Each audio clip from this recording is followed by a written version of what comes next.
We all know what a barcode is, but what about a QR code? QR stands for quick response. They aren't scanned by the checkout person at the store. Instead, they're scanned by you. I think QR codes are a way to learn more about the thing that's in front of you. QR codes are like web links to the real world, and they're a lot faster than typing on mobile phones. QR codes have been used in Japan for years. When scanned by a cell phone, they provide a link to a web page and additional information.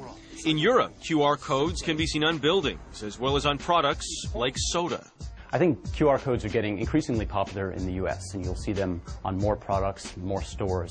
Barcodes that can be scanned with cell phones are now showing up in magazines and in stores. At Norma Kamali in New York, QR codes are everywhere.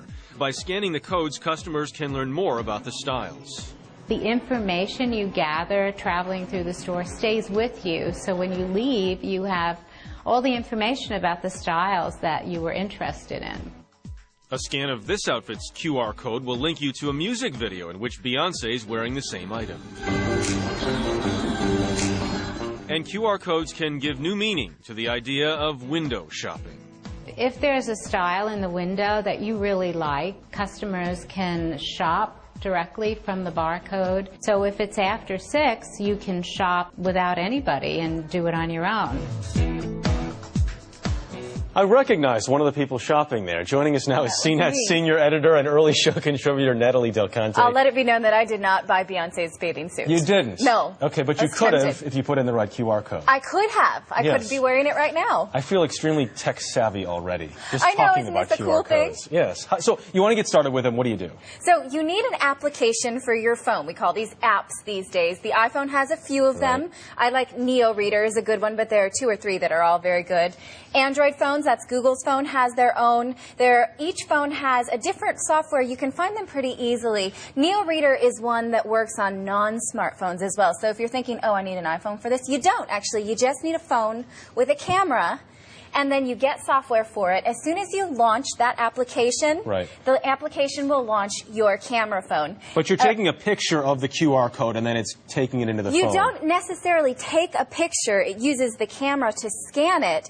As soon as the camera reads that code, it's going to send you to wherever that QR code wants to send you. Where might we see these? Magazines? Well, we're already seeing these in magazines. So here's a Self magazine that's using it.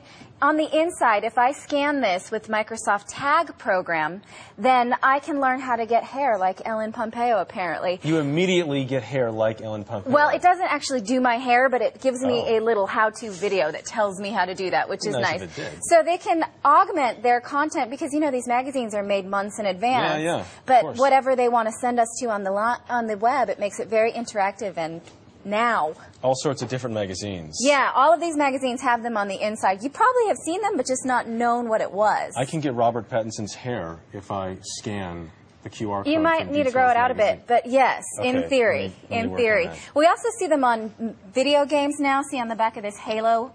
There's a code here that's going to teach you more about Halo, like maybe how to get around a wall or use your weapons a little bit better. By taking you to a website or whatever else. Right. You just scan this with your phone, and then it's going to take you to a Halo website.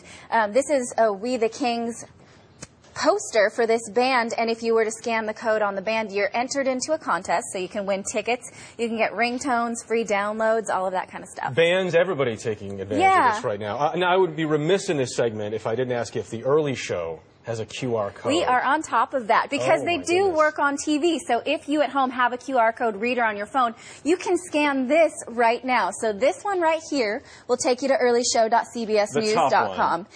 You can get it right off the screen. Right now, right this very minute. And that will take you to an article about QR codes from the Early Show. The one on the bottom will take you to a video about QR codes that actually I did, and it'll walk you through all of this from top to bottom so that you can start using these, because you will start seeing them now that you know that they exist. What great stuff. Yeah, it's kind of a neat theory, because if you're at home getting your kids out the door and you see a segment that you want to learn more about, scan the code, you've got it on your phone, and all of our CBS reporting will go with you. Good stuff, Natalie Del Conte. Thank you very much. A lot happens early on The Early Show, weekday mornings on CBS.